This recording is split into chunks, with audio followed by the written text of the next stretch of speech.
Hi everyone, I'm Jen. I do talk about my life experience before, during, and after my bipolar diagnosis. I don't know why you have to do that intro every time, but it was recommended, so we're gonna do it. Today I'm actually gonna be talking about outpatient care. So outpatient care is different than inpatient because you actually just go to class and then you leave. You actually don't stay in the facility. So the first time I did outpatient care was kind of a mess because they had too many people that were, high functioning or not, or in the middle, and it just didn't work very well. You couldn't get through the class very well, and it's a lot easier when you're, in a class with people that are kind of, high functioning as well, or at the same level as you as well. So this second outpatient program, I absolutely loved. It's a group setting, and then it's called ACT. And then I had the leader that I talked about. Her name is Haley. She was really wonderful.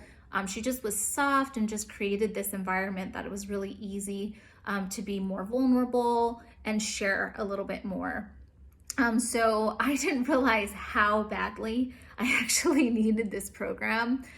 Because you really do learn a lot about yourself through other people and their stories, and then telling your own. So it was really good. I did learn that I am a horrible communicator. So I definitely have a problem apparently with expressing my needs. So at the end of the class, what she does is she gives everybody a rock, and then she actually writes them like a little note. So my rock was kindness. I don't know if you can see that. And then, yeah, there we go. So kindness. And then she wrote me this letter that really talked to me about my probably communication style.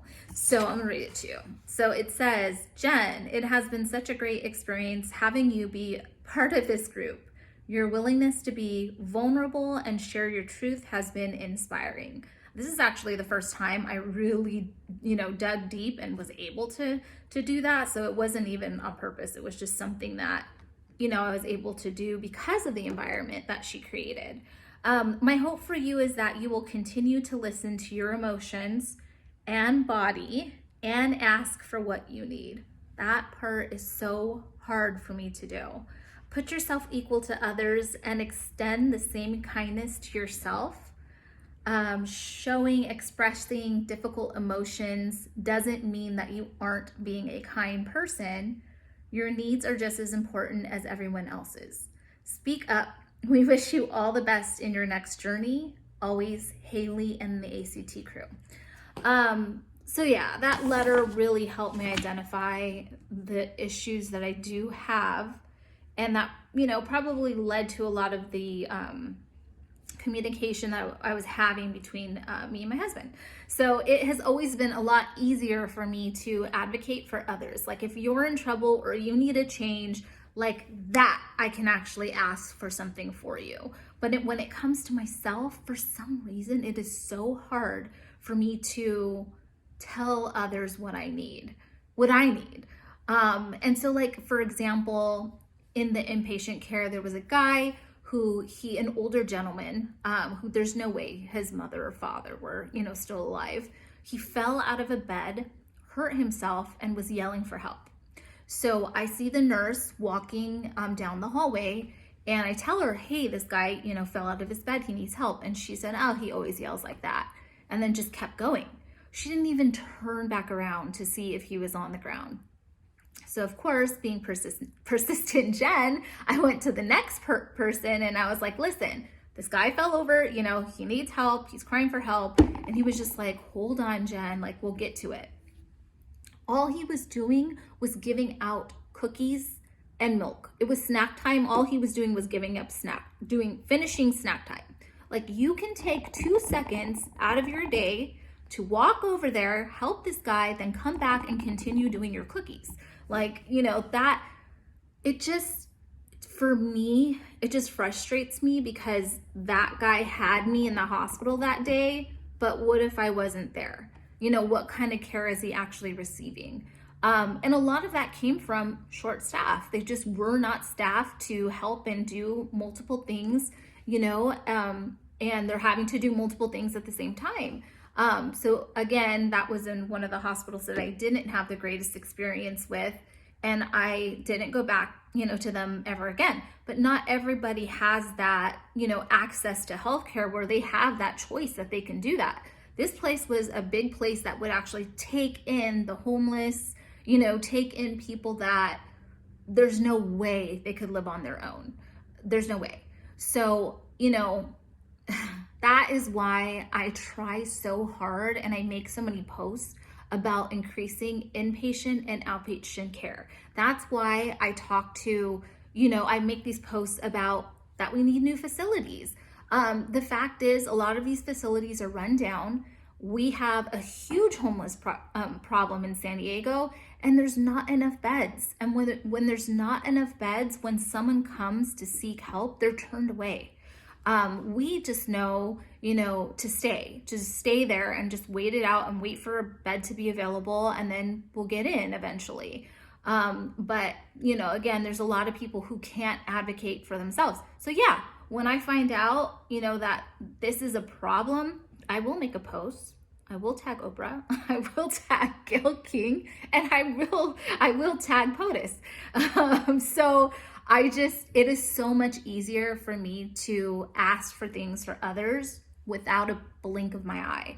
If, again, if we had this flood problem in San Diego, it's so easy for me to say, hey, these are the donation sites. Hey, can I get, a donation from you, from people who have the money to actually do it?